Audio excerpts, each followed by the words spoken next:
नमस्कार, मैं प्रियंका। आप देख रहे हैं 4 PM। बिहार चुनावों में हार के डर से बौखलाए अमित शाह की सारी चाणक्य नीति की हवा निकल चुकी है। एक तरफ अमित शाह की रैली में कुर्सियां खाली पड़ी हैं, तो वहीं दूसरी तरफ चुनाव की वोटिंग से ठीक पहले नतीजों के लीक होने से हड़कंप मच गया है। तो फिलहाल जोश में कैसे होश खो बैठे हैं अमित शाह, आपको बयान सुनाएंगे। चुनाव आयोग ने कैसे डैमेज कंट्रोल किया और ज्ञानेश कुमार कैसे फंस गए हैं, उस पर भी आएंगे। लेकिन खबर में सबसे पहले अमित शाह के बयान के बाद से कैसे चुनाव आयोग की पोल पट्टी खुलती हुई नजर आ रही है, खेल समझिए। तो जैसा कि आप जानते हैं कि बिहार चुनावों से ठीक पहले एसआईआर को लेकर खूब बवाल हुआ। दावा तो पहले कर दिया गया था कि एसआईआर के बहाने वोटरों के नाम काटकर भारतीय जनता पार्टी चुनाव जीतना चाहती है। पहले दावा किया गया था और अब उस दावे के मुताबिक काम होता हुआ नजर आ रहा है। आपको 14 तारीख का परिणाम जानना है क्या? जानना है? जोर से बोलो, जानना है क्या? 14 तारीख को दोपहर 1 बजे लालू के बेटे का सुपड़ा साफ होने वाला है। तो आप देख सकते हैं कि अमित शाह ने भरे मंच से बिहार में चुनावी रैली के दौरान नतीजों का खुले में ऐलान कर दिया है। पहले पब्लिक से पूछते हैं, फिर पब्लिक को बताते हैं कि 14 नवंबर की दोपहर 1 बजे लालू के बेटे का सुपड़ा साफ होने वाला है। मतलब ये कॉन्फिडेंस तो अमित शाह को तब है जब भारतीय जनता पार्टी के कथित चाणक्य की रैली तक में कुर्सियां खाली पड़ी हुई हैं। अमित शाह बेचारे मंच से गिड़गिड़ा रहे हैं, लेकिन फिर भी पब्लिक आने के लिए तैयार नहीं है। एक तरफ रैली में भीड़ आ नहीं रही है, दूसरी तरफ अमित शाह ने न जाने किस दम पर दावा कर दिया है कि विपक्ष का सुपड़ा साफ होने वाला है। आपको बता दें कि भारतीय जनता पार्टी की बिहार के चुनावों में हालत बद से बदतर दिखाई दे रही है। प्रत्याशियों को सड़कों पर दौड़ाया जा रहा है, गो बैक के नारे लगाए जा रहे हैं। आपको जानकर हैरानी होगी कि बीजेपी के ही इंटरनल सर्वे में भारतीय जनता पार्टी समेत एनडीए का सुपड़ा साफ हो चुका है। लेकिन फिर भी अमित शाह ने दावा किया है कि लालू के बेटे का सुपड़ा साफ होने वाला है। फिलहाल यहाँ पर मैं आपको बता दूं, अगर बिहार के चुनावों की बात की जाए तो पूरा का पूरा खेल एसआईआर के बाद से पलटता हुआ नजर आ रहा है। पहले भी एसआईआर को लेकर सवाल खड़े किए गए थे और अब एसआईआर होने के बाद किस तरीके से Amit Shah full confident mode में आ गए हैं, आप उनके बयान से अंदाजा लगा सकते हैं। फिलहाल जिस तरीके से अमित शाह बोले हैं, साफ दिखाई दे रहा है कि पूरा का पूरा चुनाव सेट हो चुका है। वरना अमित शाह में इतनी हिम्मत कहां है कि तमाम विरोध के बावजूद नीतीश कुमार को मुख्यमंत्री चेहरा ना घोषित किया जाए। पहले तो नीतीश कुमार को मुख्यमंत्री चेहरा नहीं घोषित किया गया, फिर उसके बाद किस तरीके से जेडीयू को ज्यादा सीटें नहीं दी गई, आप सीट बंटवारे के आंकड़े से अंदाजा लगा सकते हैं। फिलहाल अमित शाह ने जो खेल किया है, अब वो पूरा का पूरा खेल एक्सपोज होता हुआ नजर आ रहा है। लालू राबड़ी के जमाने में बिहार में कानून और व्यवस्था इतनी गिर गई थी कि चुनाव 6-6 चरण में कराने पड़ते थे, 6-6 चरण में।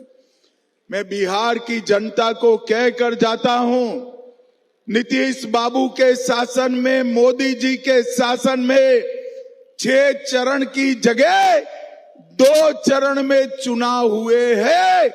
इस बार एनडीए सरकार बना दो, अगली बार एक ही चरण में चुनाव होगा, एक ही चरण में। मतलब हद पार हो चुकी है। जब राहुल गांधी समेत पूरा विपक्ष वोट चोरी से लेकर चुनाव आयोग और भाजपा की मिली भगत होने का आरोप लगाता है, तब तो दावा कर दिया जाता है कि चुनाव आयोग एक स्वतंत्र संस्था है। लेकिन असल में कितनी स्वतंत्रता है, इसका अंदाजा आप अमित शाह के बयान से लगा सकते हैं। मतलब पहले तो अमित शाह ने एनडीए की इंटरनल सर्वे में हार के बावजूद जीत की घोषणा कर दी है। फिर उसके बाद आप देख सकते हैं कि एनडीए की सरकार बनने के बाद एक चरण में चुनाव करवाने का दावा किया जा रहा है। मतलब यहाँ पर साफ दिखाई दे रहा है कि किस तरीके से अमित शाह जोश में होश खोते हुए नजर आ रहे हैं।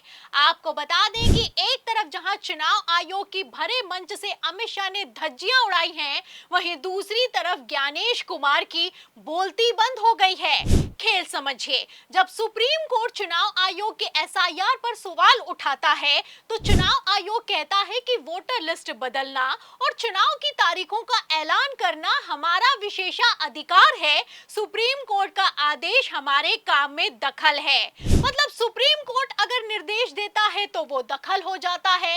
लेकिन गृह मंत्री अमित शाह असल में आखिर क्या कर रहे हैं, सवाल खड़ा होता है। कायदे से अगर देखा जाए तो अमित शाह ने जो करके दिखाया है, ये कोई दखल अंदाजी नहीं, बल्कि चुनाव आयोग की पोल पट्टी को खोलना है। जाहिर है कि ज्ञानेश कुमार अमित शाह के करीबी हैं और मोदी काल में चुनाव आयोग कैसे काम कर रहा है, ये वैसे भी किसी से छुपा हुआ नहीं है।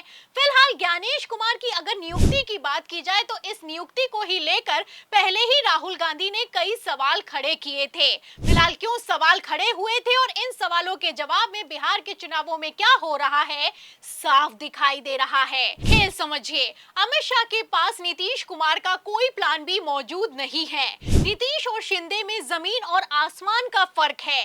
जैसा कि आप जानते हैं कि नीतीश की बैसाखियों पर मोदी सरकार चल रही है। ऐसे में नीतीश कुमार को मुख्यमंत्री चेहरा ना घोषित करना भाजपा को उल्टा पड़ सकता है। जाहिर है कि अमित शाह ने पूरा प्लान सेट कर दिया है और इसी प्लान के दम पर Amit Shah full confident mode में दिखाई दे रहे हैं। आपको बता दें, बिहार के चुनावों में एनडीए की बस से बदतर हालत होने के बावजूद लालू प्रसाद के सुपड़ा साफ होने का दावा करने वाले अमित शाह को लेकर खबर निकलकर सामने आई है कि अमित शाह के बयान के बाद से चुनाव आयोग भी फुल फॉर्म में आ गया है। एक तरफ अमित शाह ने बयान दिया है, वहीं दूसरी तरफ चुनाव आयोग डैमेज कंट्रोल करने में जुटा है। पहले तो बिहार में एसआईआर को लागू किया गया और अब आनन फानन में बंगाल में भी एसआईआर को करवाने की तैयारी पूरी कर ली गई है।